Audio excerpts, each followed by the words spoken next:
2 Timotius pasal 2.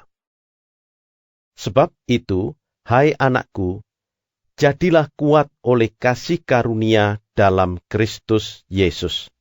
Apa yang telah engkau dengar daripadaku di depan banyak saksi, percayakanlah itu kepada orang-orang yang dapat dipercayai, yang juga cakap mengajar orang lain.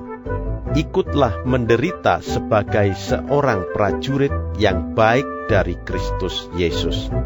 Seorang prajurit yang sedang berjuang tidak memusingkan dirinya dengan soal-soal penghidupannya, supaya dengan demikian ia berkenan kepada komandannya. Seorang olahragawan hanya dapat memperoleh mahkota sebagai juara apabila ia bertanding menurut peraturan-peraturan olahraga. Seorang petani yang bekerja keras haruslah yang pertama menikmati hasil usahanya. Perhatikanlah apa yang kukatakan. Tuhan akan memberi kepadamu pengertian dalam segala sesuatu. Ingatlah ini. Yesus Kristus yang telah bangkit dari antara orang mati, yang telah dilahirkan sebagai keturunan Daud, itulah yang kuberitakan dalam Injilku. Karena pemberitaan Injil inilah aku menderita, malah dibelenggu seperti seorang penjahat. Tetapi firman Allah tidak terbelenggu. Karena itu, aku sabar menanggung semuanya itu bagi orang-orang pilihan Allah, supaya mereka juga mendapat keselamatan dalam Kristus Yesus dengan kemuliaan yang kekal. Benarlah perkataan ini, jika kita mati dengan Dia, kita pun akan hidup dengan Dia. Jika kita bertekun, kita pun akan ikut memerintah dengan Dia. Jika kita menyangkal Dia, Dia pun akan menyangkal kita. Jika kita tidak setia, Dia tetap setia, karena Dia tidak dapat menyangkal dirinya. Ingatkanlah dan pesankanlah semuanya itu dengan sungguh-sungguh kepada mereka di hadapan Allah, agar jangan mereka bersilat kata, karena hal itu sama sekali tidak berguna, malah mengacaukan orang yang mendengarnya.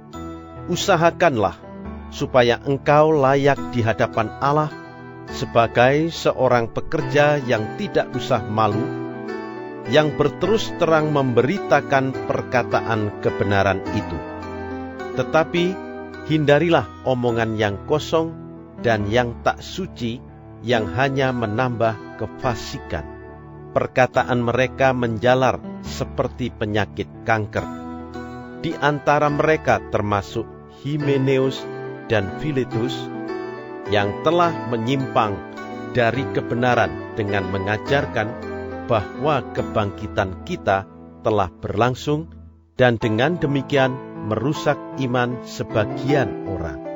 Tetapi dasar yang diletakkan Allah itu teguh, dan meterainya ialah, Tuhan mengenal siapa kepunyaannya, dan setiap orang yang menyebut nama Tuhan hendaklah meninggalkan kejahatan.